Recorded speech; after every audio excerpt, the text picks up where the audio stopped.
लेकिन जब मुश्किल वक्त आया इमरान रियाज पर तो हामिद मीर उनकी आवाज़ बने।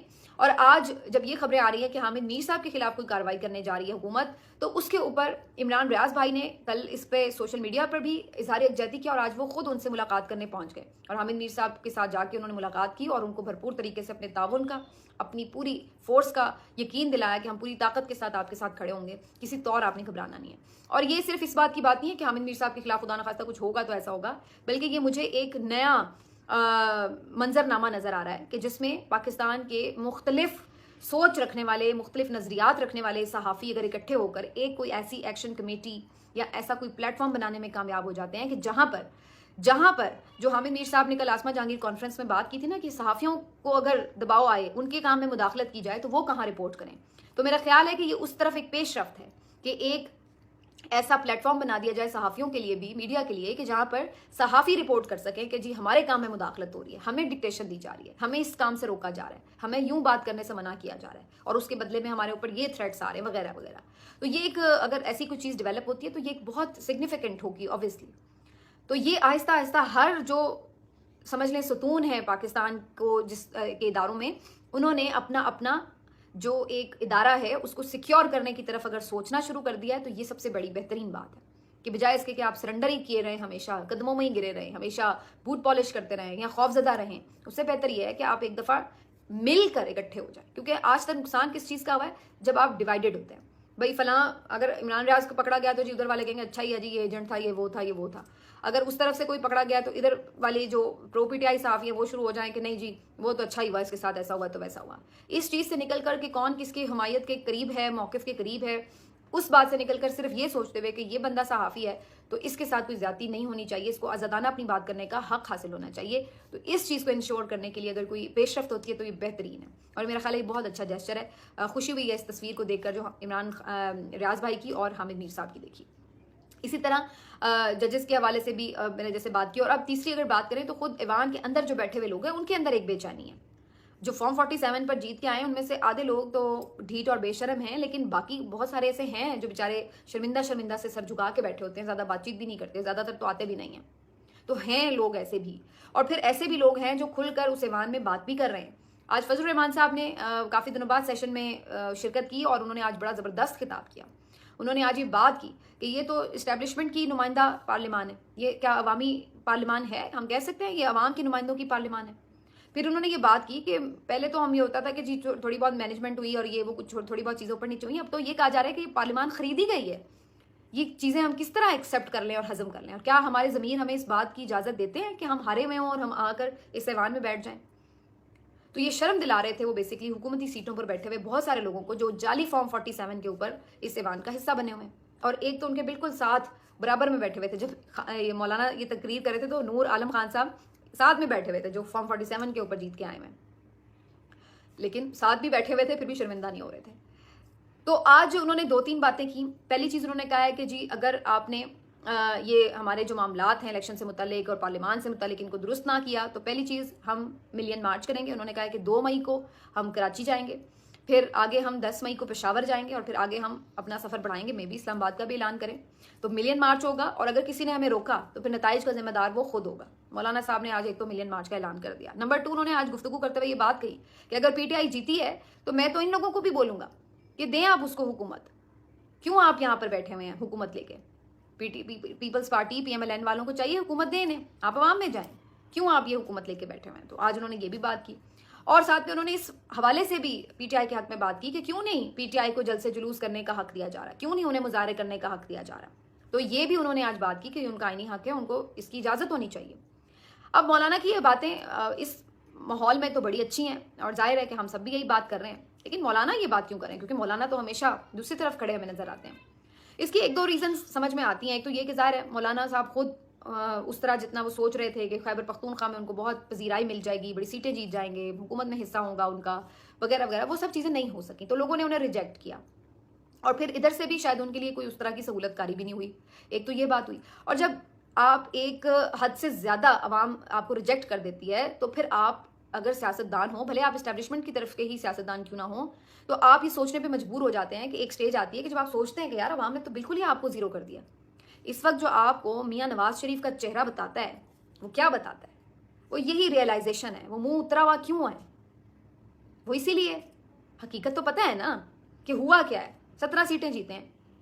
और यही बात है मौलाना साहब को भी पता है कि हुआ क्या है। मौलाना साहब ने इसलिए, ये एक अवाम का प्रेशर होता है ना, जब आपको ये रिजेक्ट करता है अवाम का सैलाब, तो आपको होश आती है कि यार आप किधर खड़े हैं, तो फिर आपको अवाम की तरफ थोड़ा बहुत रुजू तो करना ही पड़ता है। तो आज मौलाना साहब की जो ये सारी बातें थी, ये इसी तरफ का एक हिस्सा था। वो दोबारा अपोजिशन की सियासत करना चाहते हैं ताकि लोगों में दोबारा अपना एक कॉन्टैक्ट डेवलप कर सकें। तो इसलिए वो चाहते हैं कि वो अपोजिशन की सियासत करें। यही चीज़ शायद मियाँ साहब भी चाहते हैं। और इस वक्त सब कुछ मिलने के बावजूद भी जो परेशानी उनके चेहरे पे हर वक्त नजर आती है, उसकी वजह ये है। और मैं ये समझती हूँ कि अगर इस वक्त जमहूरियत को मुस्तहकम मजबूत करने में अगर कोई शख्स बहुत ज़्यादा किरदार अदा कर सकता है, तो वो मियाँ नवाज शरीफ हो सकता है। अब आपको यकीनन मेरी बात सुनकर बड़ा बुरा लगेगा कि जो बंदा खुद जमहूरियत का कत्ल कर रहा है, मैं ये कह रही हूँ कि वो जमहूरी किरदार अदा कर सकता है। कैसे? तो देखिए, बड़ा आसान है। आजकल हम बड़ी बात सुन रहे हैं कि मियाँ साहब दोबारा एंटी एस्टैब्लिशमेंट नैरेटिव बनाना चाहते हैं। शौक से बनाएं, अच्छी बात है, बनाएं। आप भी ये कहें खुल के कि जनाब फौज की मुदाखलत नहीं होनी चाहिए सियासत में। इमरान खान भी यही कह रहा है। कहने को पीपल्स पार्टी भी आपके साथ मिल जाएगी, वो भी कह लेंगे नहीं होनी चाहिए। तो ये तो बड़ी पाकिस्तान की सियासत में खुशाइन तब्दीली होगी कि सारी जमातें इस बात पर मुत्तफिक हो जाएं कि जनाब फौज की सियासत में मुदाखलत नहीं होनी चाहिए, नहीं होनी चाहिए, नहीं होनी चाहिए। और आइंदा के बाद कोई सियासी जमात, कोई फौज का बंदा फरिश्ता बन के भी आ जाए, उसकी बात पे एतबार करके कभी दूसरे की हुकूमत ना गिराए। लेकिन इन सब अच्छी बातों से पहले मियाँ साहब को एक बड़ा दिल करके बड़ी कुर्बानी देनी पड़ेगी। और वो ये कि जो आपने फौज के साथ नाजायज ताल्लुकात की बुनियाद के ऊपर ये हुकूमत, नाजायज हुकूमत बनाई, पंजाब की भी, वफाक की भी, सबसे पहले तो आपको ये वापस करनी होगी। आप आए, बड़ा कहा जा रहा है ना जी मियाँ साहब वापस आएंगे, कोई बयानियां बनाएंगे, प्रेस कॉन आए आप, मैं आपको बयानियां बताती हूँ। आप प्रेस कॉन्फ्रेंस करें और उसमें यह ऐलान करें कि हमने दबाव के तहत ये हुकूमत जरूर ली थी, लेकिन हकीकत यही है कि फॉर्म 45 के तहत PMLN ने ये सीटें नहीं जीती और हुकूमत करना हमारा हक नहीं था।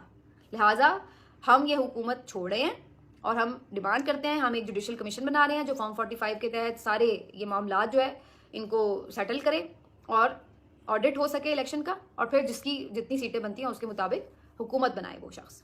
दूसरा काम ये करें मियाँ साहब कि अडियाला जाएं और जाके इमरान खान से भी इस मुद्दे पे बात करें कि भाई ले, हमने आपका मैंडेट किया वापस, अब सिर्फ और सिर्फ इस बात पे बात कर लें कि आइंदा ना मैं आपकी हुकूमत गिराऊं ना आप मेरी हुकूमत गिराएं, और अवाम जिसको चाहे मुंतखब करें। और बाकी जो हमारी मुखालफत है, जो केसेस हैं किसी ने किसके खिलाफ बनाए, वो अदलिया मेरिट के ऊपर फैसले करें। अगर इन 2-3 चीज़ों पर जाके वो इमरान खान साहब से मामला तय कर लेते हैं तो उसके बाद बहुत सारी चीज़ों के लिए रास्ते खुल सकते हैं। फिर किधर जाएगी इस्टेब्लिशमेंट, किससे हुकूमत करवाएंगे? यही होगा ना कि जी मियाँ साहब को रगड़ा लगाएंगे, पकड़ो जी इसने बिट्रे किया ये वो।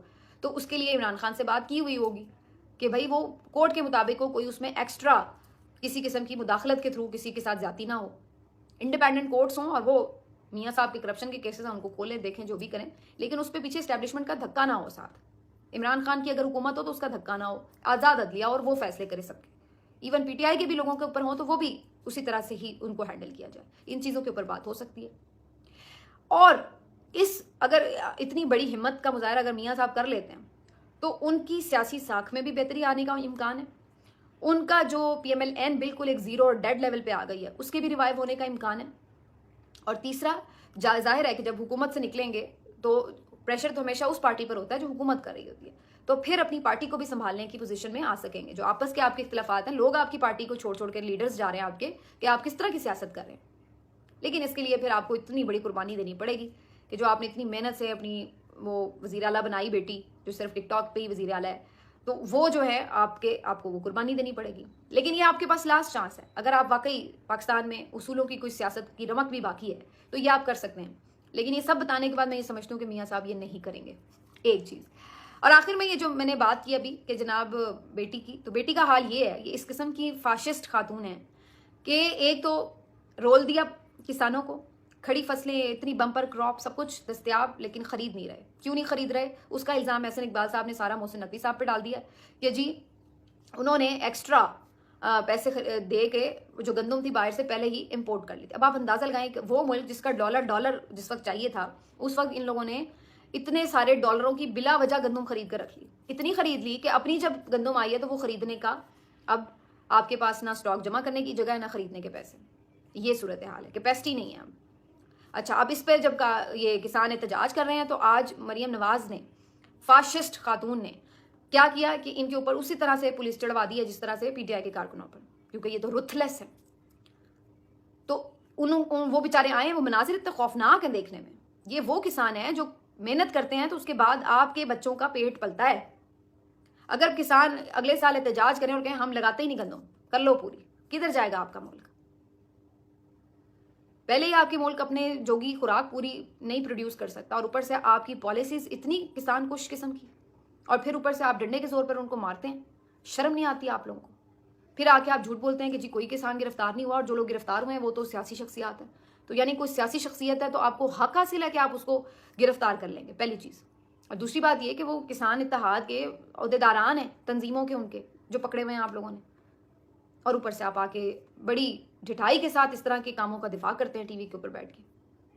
और अगर ये निगरान हुकूमत की खराब पॉलिसी थी तो पकड़े मोहसिन नकवी को ना, उनको तो एजाजी तौर पे वजीर दाखिला बनाया हुआ है। उस तरफ आपके फिर पर चलते हैं, क्योंकि वो जिनकी वजह से वहां पर हैं वहां पे तो आप कुछ कह नहीं सकते। तो फिर जिम्मेदारी तो फिर आपके ही गले पड़ेगी जनाब। इतनी अगर आप वफादारी निभाएंगे, इतनी नौकरी करेंगे, तो फिर ये तो होगा आपके साथ, फिर आपको उनके हिस्से की गालियां भी खानी पड़ेंगी, और वही आप खा रहे हैं। तो बहरहाल जी, ये सारी बातें हैं। आज असद कैसर साहब ने एक मुतालबा किया, उन्होंने कहा कि जो 9 मई का मामला है उसके ऊपर कमीशन बनाया जाए, और वो ये कहते हैं कि ये तो उनके खिलाफ किया गया मामला था। उन्होंने ये कहा कि ये PMLN निगरान हुकूमत ने मिलकर इस्टेब्लिशमेंट से लड़वाने के लिए, PTI को इस्टेब्लिशमेंट के आमने सामने करने के लिए सारा वाक़या किया। अच्छा, ये नैरेटिव उनका बहुत चल रहा है मुसलसल, लेकिन इसके ऊपर आज तक कभी कोई जुडिशल तहकीकात के लिए रजामंदी नहीं शो की गई। हर किसी ने ये आके अपने तौर पर फैसले जस्ट सुना दिए कि यही मुलविस हैं, यही हैं, यही हैं। ना किसी ने तहकीक की, ना कभी कोई सबूत सामने रखे हैं, ना अदालतों में आज तक ये लोग कुछ प्रूव कर पाए हैं। और नैरेटिव उसके ऊपर आप देख लें, डंडे के जोर पर इन्होंने क्या से क्या हाल कर दिया दुनिया का, कितनी फैमिलीज की जिंदगियां उजाड़ दी इन लोगों ने। आप इंटरेस्टिंगली देखें कि जो चीज़, जो वाकया PTI के खिलाफ हुआ है उसकी कभी आज तक एक फ्री एंड फेयर तहकीकात या इंक्वायरी नहीं हुई। जब साइफर आया था, इमरान खान साहब उस वक्त भी कहते रहे कि इसके ऊपर इंक्वायरी करनी चाहिए। चीफ जस्टिस साहब को भी भेजा साइफर, बाद में जब हुकूमत भी चली गई तब भी लिखा, उस वक्त के वज़ीर आज़म को भी कहा कि करें आप इसके ऊपर जुडिशल तहकीकात करें इसके ऊपर। नहीं बनाया। क्यों नहीं बनाया? आज तक वो साइफर जिसके ऊपर सजा भी सुनवा दी और अब वो डिफेंड करना मुश्किल हुई है सजा, बार बार वो लोग पूछते हैं रोज के लाओ साइफर किधर है, वो तो दिखाओ। साइफर फिर भी नहीं दिखाते। आखिर साइफर में ऐसा क्या था? अब तो मुझे यकीन हो चला है कि साइफर में कुछ ऐसी बात थी जो इमरान खान करता है कि वो सही है, तो फिर इसीलिए आज तक साइफर सामने नहीं आ रहा। करते आप उसकी जुडिशल इंक्वायरी, इमरान खान गलत था तो साबित करते कि देख लें इमरान खान ने जो इस बारे में झूठ बोला, ऐसा तो कुछ लिखा ही नहीं हुआ साइफर में, देख लें आप। ऐसा नहीं किया गया। 9 मई के ऊपर भी यही बात थी। सब कहते हैं कि कैसे इमरान खान को गिरफ्तार किया, वो CCTV फुटेजेस कहाँ है, कैसे लोगों ने आके वहां पे आग लगाई, किधर है उसकी तहकीकात, सारी नहीं हुई। अब धांधली के ऊपर भी यही है।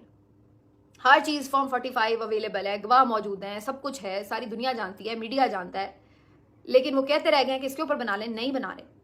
तो हर वो चीज जो PTI के खिलाफ है उसके ऊपर फैसले सुनाए जा रहे हैं, और PTI जब उसके ऊपर कहती है कि कोई तहकीकात करवाएं तो वो नहीं करवाई जाती। तो ये अब एक चीज इस बात को इंडोर्स करती है फिर जो उनका मौक़िफ़ है कि भाई उनको तो बाकायदा तय करके, प्लान करके निशाना बनाया जा रहा है, और अगर ऐसा नहीं है तो इन चीज़ों की तहकीकात करवाएं, और अगर वो झूठे हैं तो साबित करें। इतनी सी बात है। लेकिन अभी तक तहकीकात का ना होना और एक तरफा तौर पर फैसले सुनाना, ये सब इस चीज़ की इंडिकेशन है कि ज़रूर फिर कुछ ना कुछ दाल में काला है। मिलते हैं आपसे अगले वीडियो में। अपना ख्याल रखिए। अल्लाह हाफ़िज़।